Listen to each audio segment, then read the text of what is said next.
Muy buenas, aquí en Anime y miren, yo pongo un calendario y para empezar, perdona Sebas, iba a hablar de un video que me habían pedido sobre el Escuadrón Cero, que va a salir la próxima semana. Sin embargo, al hacer el guión, tenía mucho tiempo dedicándome a hablar de lo que yo considero que es un vendehumo, a dejar muy bien explico ese punto porque nunca lo he hecho en el canal, porque pues básicamente era por qué creo que el Escuadrón Cero no es un vendehumo, al menos en la versión del anime. En el manga sí son un vendehumo total. Pero al menos en la versión del anime ya se les ha quitado esa marca y todo lo demás. Pero como digo, básicamente era un video de 30 minutos y la mitad se iba en yo explicando que era un vendehumo. Así que decidí primero hacer este video. Dejo muy bien claro mi punto de vista que es un vendehumo. Y ya la próxima semana, que está básicamente grabado, sale el video de el Escuadrón Cero. Así que perdonen todo esto, pero al final no quería hacer un video largo y me iba mucho por las ramas. Así que ya, sin nada más que decir, que actualmente estoy viendo SAO y Clash of Elite, martes, miércoles y viernes a 7 de la noche. El link como siempre abajo en la descripción. Empecemos con este video.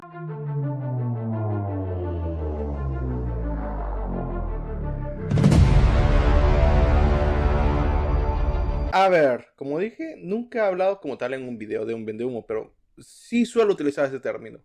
Es decir, sé que hay mucha gente que no le gusta el término, bla, bla, bla. A mí sí me gusta el término.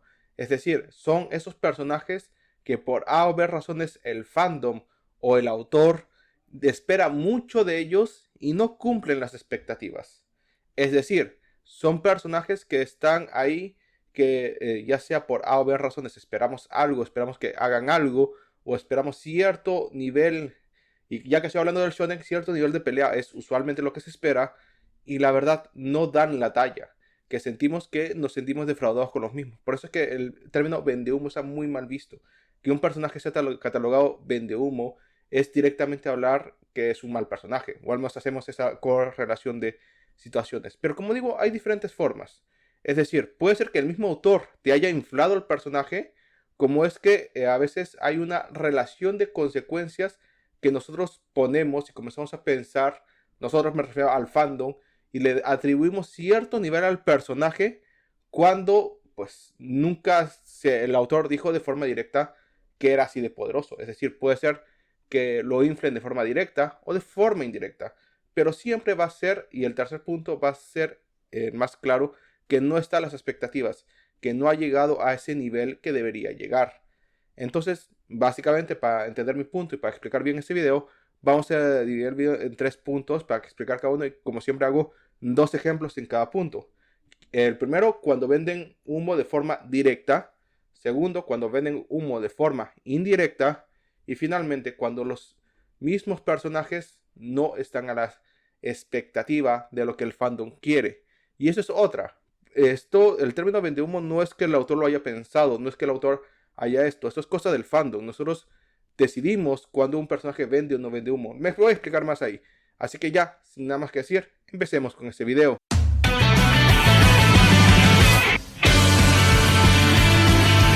A ver, en lo que respecta a forma directa, es muy sencillo.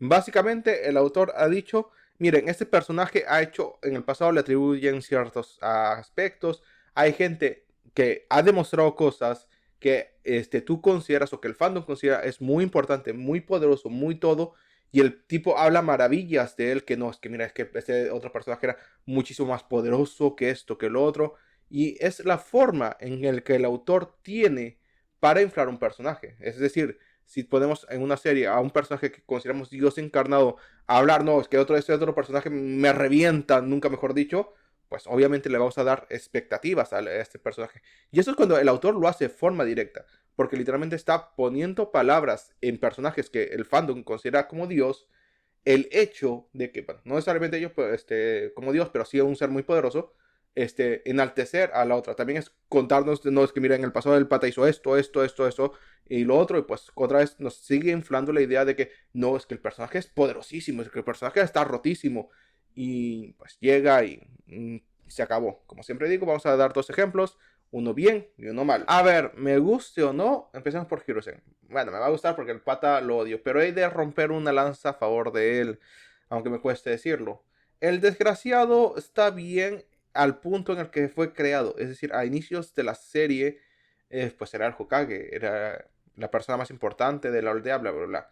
Es decir, que te lo inflen de que el Shinobi conocía 100.000 técnicas, no me acuerdo cuál era la cifra exacta, pues como está bien. Y pues en el momento en el que estuvo, pues sí, estuvo bien, demostró varias cosas, peleó contra Orochimaru, la pelea contra los Kages, todo muy bien. El tema con esta es, o con esto, es básicamente que conforme pasa la serie, peor va quedando Hiruzen. Es decir, la forma en la que Kishimoto infló a Hiruzen al inicio, le llamaban el dios Shinobi, un gran ninja, uno de los más poderosos, un digno Hokage, etcétera, etcétera, etcétera.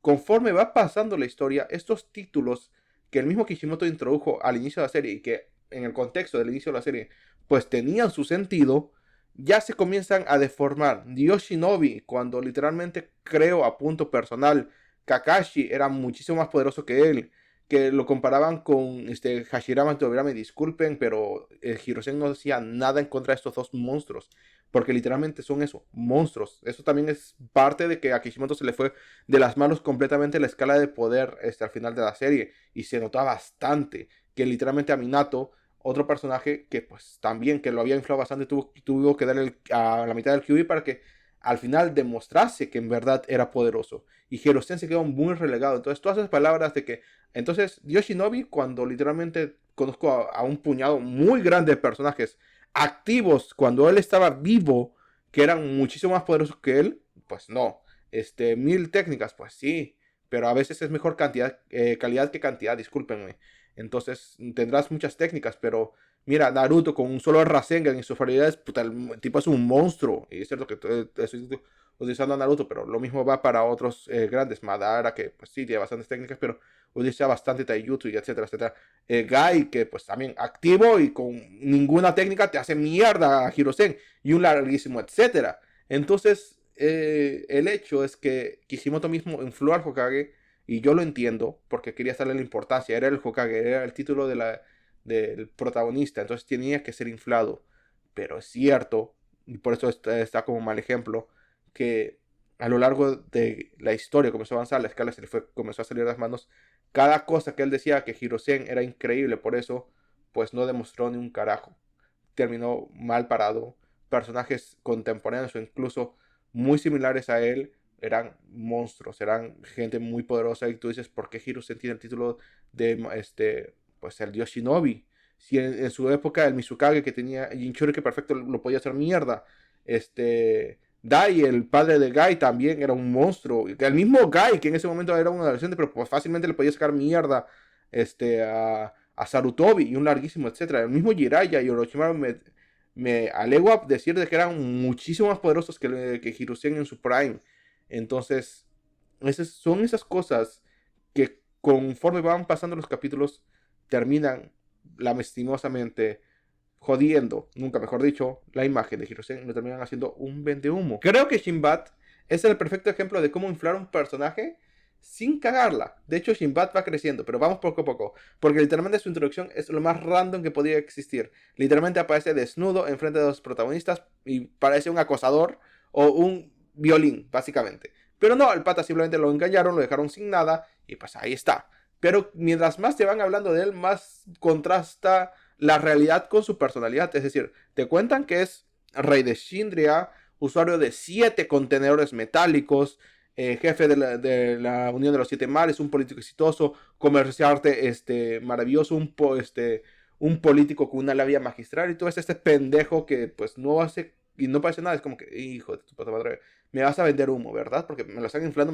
pero cada vez que lo veo, pues hace poco nada. De hecho, su gente, creo que ahí estaban 12 subordinados, no me acuerdo ahorita los nombres, pues estaban ahí, estaban demostrando más que él. Entonces, la idea era contrastada bastante. Y principalmente porque, como dije al inicio, le habían estafado y le habían robado todo, contenedores metálicos incluidos. Y pues, si que no saben un poco de la historia de Maggie, literalmente estos contenedores le permitan a un usuario usar magia.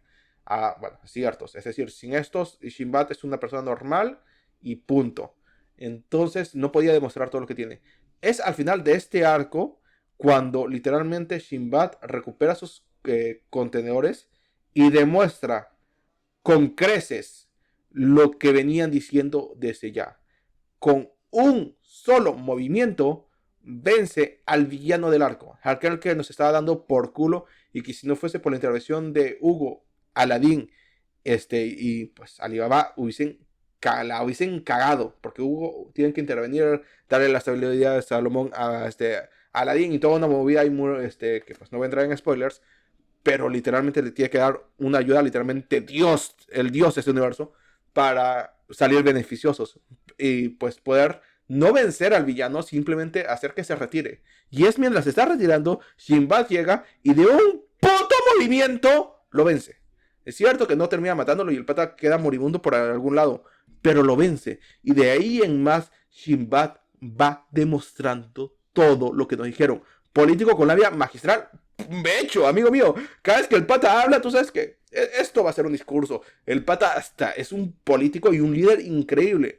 Quiere a su gente y literalmente está dispuesto a traicionar, a hacer lo que sea con tal de proteger a su gente. Político es, líder nato es, uno de los seres más poderosos también, ya lo demostró.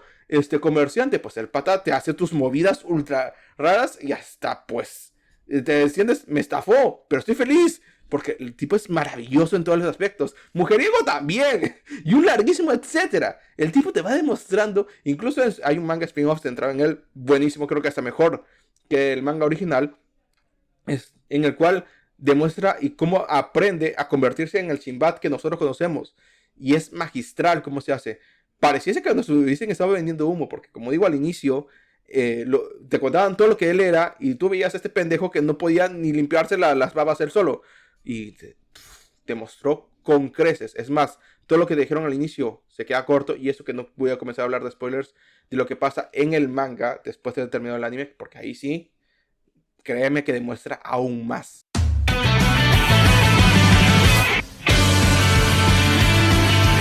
A ver, la forma indirecta de vender humo es muy sencilla. Básicamente dándole un cargo o una posición a un personaje que no lo merece. Es decir, ya vamos a hablar de esto, pero a veces el fandom, y eso lo haré un poquito más adelante, le tenemos cierta estima a un cargo, a un lugar en específico. Cuando ciertos personajes nos dicen pertenece a este grupo o tiene este cargo, nosotros inmediatamente asociamos el hecho de que es poderoso. El autor puede decir no puede decir ni una palabra, simplemente con darle esta posición, pues nosotros ya decimos, wow, qué fuerte que es, qué poderoso puede ser, porque hay otros personajes con el mismo estatus que ya no han demostrado lo poderosísimo que son, lo roto que están, y es como que, amigos, este tipo tiene que estar al nivel, que no necesariamente, no sabemos cómo llegó a ese cargo, si fue por bien, fue por mal, etcétera, pero lo tiene, y eso ya nos genera expectativas. El autor a veces no es consciente o tiene otros planes, no sabemos, pero como siempre digo, hay formas de hacerlo bien y hacerlo mal. A ver, yo entiendo, hay gente que pues considera que Más que Muerte no es un vendehumo porque nunca hizo nada, bla, bla, bla. Estoy en desacuerdo con ellos. Lamentablemente, no de forma directa, nosotros teníamos, al menos yo cuando veía Los Caballeros del Zodiaco cuando era niño, yo esperaba bastante de Máscara de Muerte. Es decir, el pata no había hecho nada, absolutamente nada. Habíamos visto poco, nada de él, más allá de una pequeña interacción entre él, pues Mu y el maestro Doko, que hasta cierto punto podemos entender, porque al fin y al cabo es uno contra dos caballeros dorados, el de Libra y el de Aries, y sobre todo uno que pues el pata era muy poderoso, como lo es Doko, entonces era un suicidio. Más que nada tenía la idea de que el pata era astuto o que no era alguien de cabeza caliente, al menos fue la primera impresión que me dio. Pero es cierto de que aunque nunca dijeron qué tan poderoso era, de que esto, que lo otro, Kurumada sí le da el cargo de Caballero Dorado, que es un cargo importante, que es un cargo necesario, que al fin y al cabo, pues queramos o no, habíamos visto a varios Caballeros Dorados estar a la altura en nivel y en ser honrosos, es decir, de tener ese honor, es decir, Mu, tenemos a obviamente a Iorias, Doko y pues en ese momento Milo había aparecido. Yo estoy hablando en el anime porque la primera vez que lo vi en el anime, pero si nos vamos al manga, Shaka ya había hecho su aparición en el manga, o al menos si lo lees actualmente hay dos capítulos especiales que se pusieron ahí, algo medio raro, pero Cuando leí el manga hasta hace relativamente mediano tiempo, pues sí, está cronológicamente hablando antes de la pelea contra Shiryu, está Shaka ahí.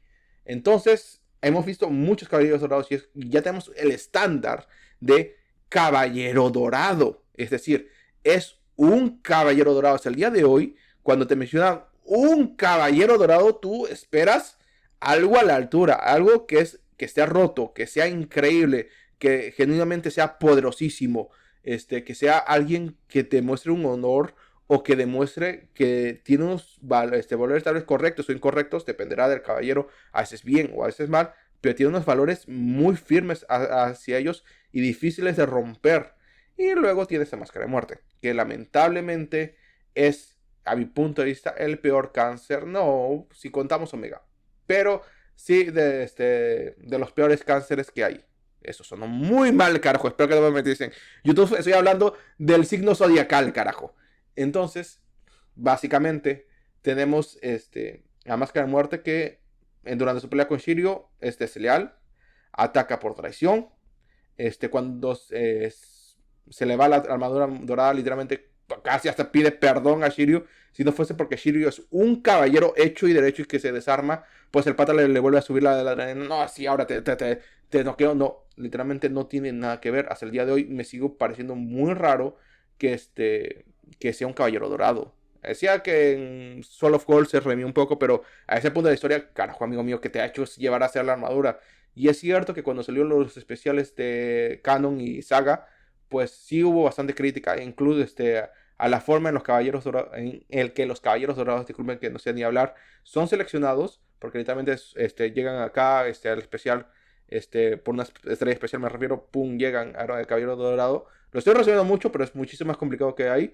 Es un concepto interesante, pero sé que mucha gente le ha tirado mierda a este concepto. Básicamente que digan, oigan, entonces, ¿por qué chuta máscara de muerte es un caballero dorado? Es completamente raro. Y es cierto, por su puta existencia, estos conceptos que podrían llegar a ser bastante interesantes, tienen huecos.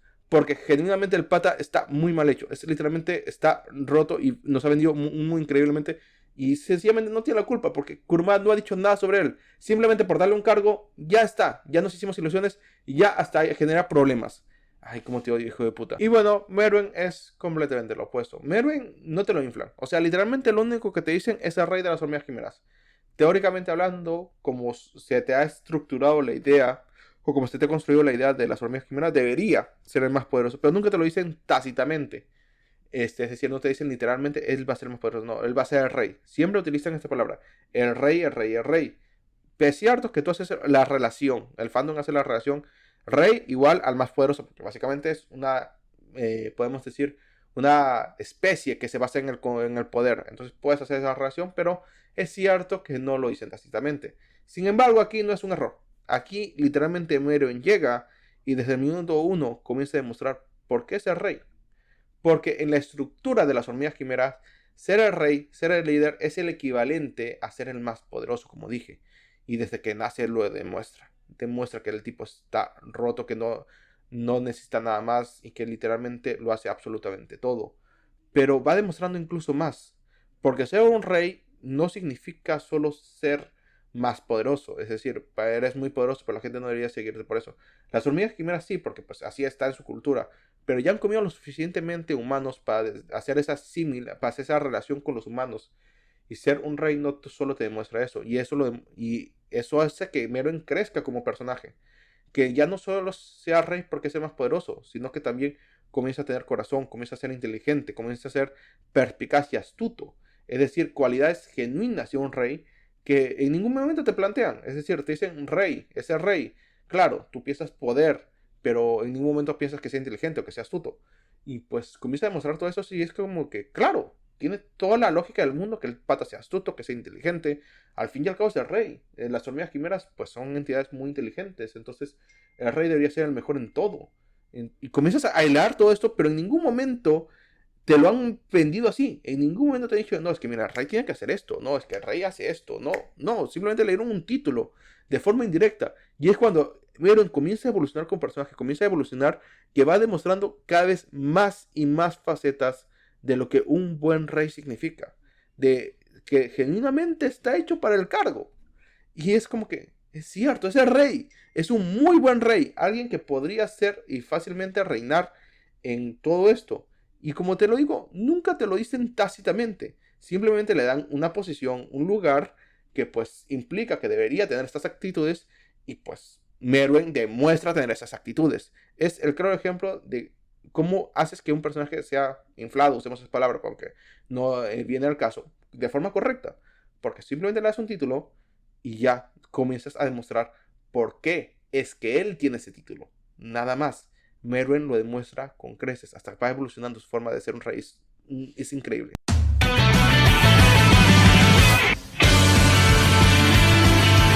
A ver, a veces el fandom puede hacer cosas muy bien, que me encantan, como que puede hacer cosas muy mal, que pues pasan, genuinamente, pasan. En este tipo de casos con los vendehumos, a veces el autor no tiene la culpa de absolutamente nada. No de forma directa, no de forma indirecta, simplemente escribe su historia y nosotros, me incluyo, nos hacemos pajas mentales, sin ninguna razón en específico, sin decir absolutamente nada, sin que el autor pues confirme de forma directa o indirecta absolutamente nada. Nosotros nos hacemos pajas mentales, completas y absolutas pajas mentales que al final terminan en nada. Y aquí no hay un buen ejemplo, la verdad. Voy a dar dos de los ejemplos más representativos que creo que es cuando nosotros nos creemos cosas, creemos que van a pasar cosas, y la verdad es que no llega ni a ser el caso, genuinamente.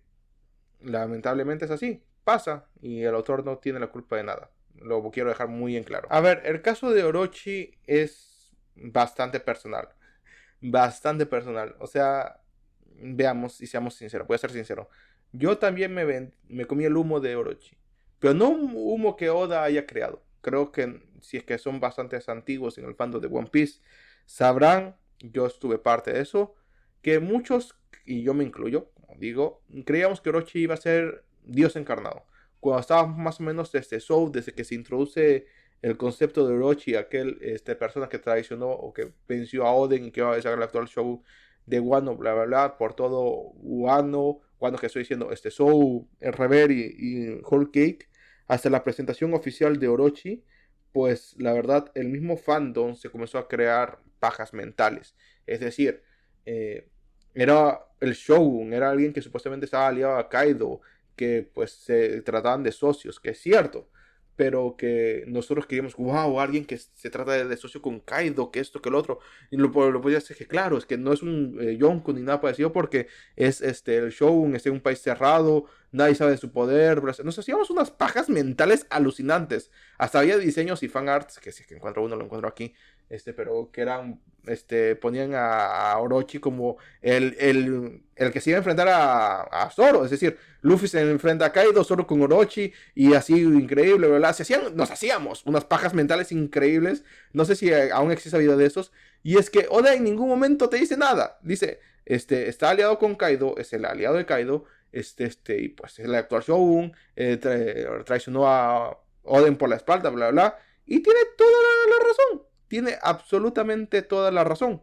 Al fin y al cabo, es su socio de Kaido, socio comercial, lo trajo con dinero, pero nunca están al mismo estatus. Traicionó a Orochi porque, pues, Oden, discúlpeme, porque, pues, Oden creía que era una especie de hermano menor, alguien chiquito, bueno, hermano menor, no, esa fue la mentira que él mismo se dijo, no, él lo veía como alguien que debería cuidarse, le daba lástima, hasta cierto empatía sentía por él, pero claro, esto fue utilizado por Orochi para traicionarlo por la espalda. Sí, absolutamente sí. Pero todo Cristo, yo incluido, nos sentimos ofendidos cuando nos presentan a Orochi y que no cumple las expectativas. Pero Oda no tiene la culpa de absolutamente nada. Ya después de un par de capítulos de asimilarlo, porque lo tuve que asimilar, la verdad como es.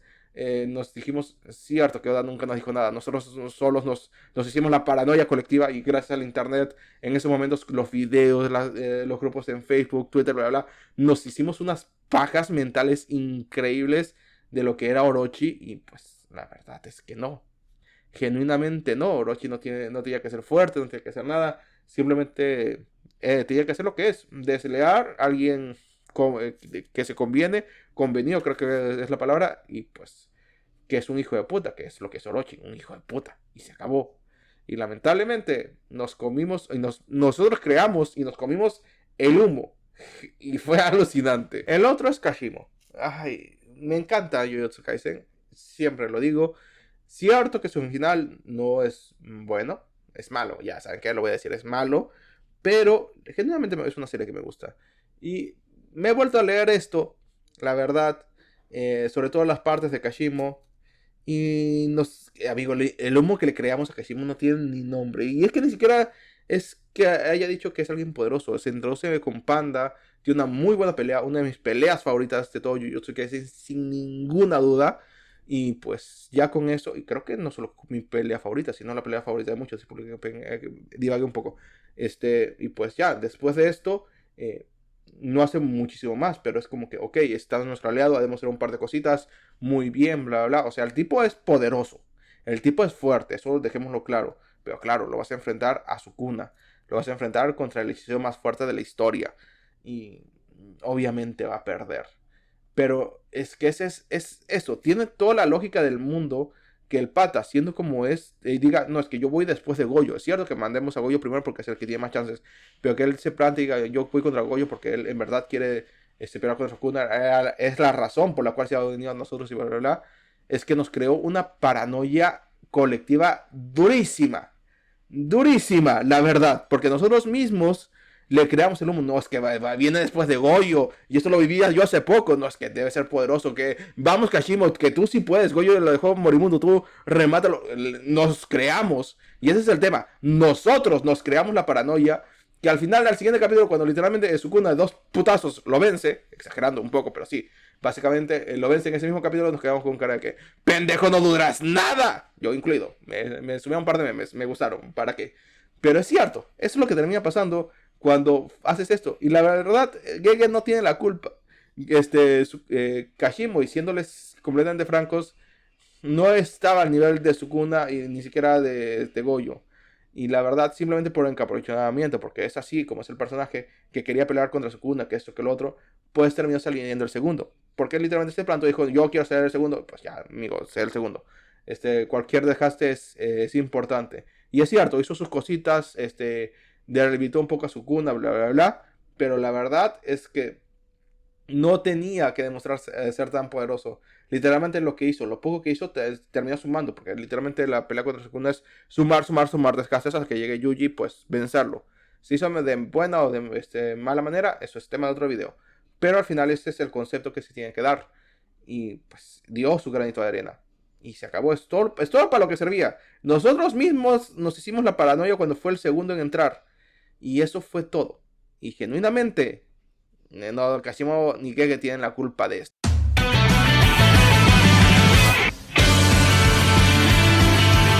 Al final, y como pequeña conclusión, ser un vendehumo es básicamente la unión de, bueno, puede ser la unión o puede ser cualquiera de estos tres aspectos. Puede ser que el autor venda humo de forma directa, de forma indirecta, o que nosotros mismos nos creemos el humo. Pero siempre hay factores, y es que nunca va a cumplir las expectativas que teníamos o que las expectativas que el autor tuvo. Hay mil ejemplos y cada vez se hace más, o el internet es más fácil que todo se es compartido y se nota más.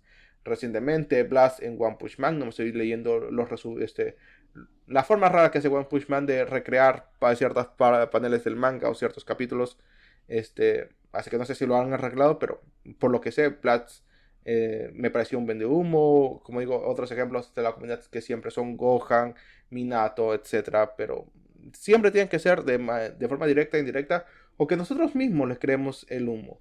La verdad es triste. Es triste, genuinamente, cuando un personaje se convierte en vendehumos, ya como reflexión final, porque al final el fandom, como somos, y una cosa que me gusta es que compartamos nuestras expectativas, nuestras ilusiones con ciertos mangas. Y no necesariamente el autor tiene que cumplir esas ilusiones, pero sí estar a la altura, o incluso superarlos. Cuando eso pasa, créeme que el fandom se forma un lugar hermoso y todo esto. Y ser un pendehumo es completamente lo opuesto. Es que algo no estuvo a la altura de lo que queríamos o de lo que esperábamos. Y pues termina decepcionándonos. El fandom, los grupos de WhatsApp, los videos en YouTube, Twitter en general, todo se vuelve un Chernobyl de carajos. Y no me gusta. Por eso a veces, y personalmente hablando, no me gustan mucho los personajes que venden humo. siempre cae en desgracia a mi punto de vista cuando eso pasa. Y eso es lo que digo. Cuando pasa, no siempre todo lo que Internet diga que es vende humo, yo considero vende humo. Por ejemplo, he dado un par de ejemplos. Gohan, lo he mencionado, no creo que sea un vende humo, pero la mayoría de Internet sí lo considera. Al fin y al cabo, Minato no lo considero vende humo, pero Internet sí lo considera, etcétera, etcétera, etcétera. Pero es eso, puedes estar a favor o en contra de ciertos aspectos de Internet. Y pues cierto, también puedes estar a favor porque, pues como digo, Blast es un vende humo y pues casi todo el mundo lo crucificamos por ello. Y yo incluido. Pero espero que con esta cosa rara que es One Punch Man se pueda arreglar. Ya lo leeré cuando termine. Todo eso me lo leeré y veré si es que lo arreglaron o no. Pero en fin, es básicamente algo que no me gusta, que los autores lamentablemente hacen. Y espero que no haya tantos ejemplos, al menos en series que conozca de aquí a cara de futuro. Lo cual veo que es imposible, pero hey, una pequeña esperanza nunca muere. Bueno, si has llegado hasta aquí, quisiera agradecerte y si es que no es mucho pedir, pedirte un like, que eso me ayuda bastante porque recién estoy empezando. Y nada más, muchas gracias por ver y hasta la próxima.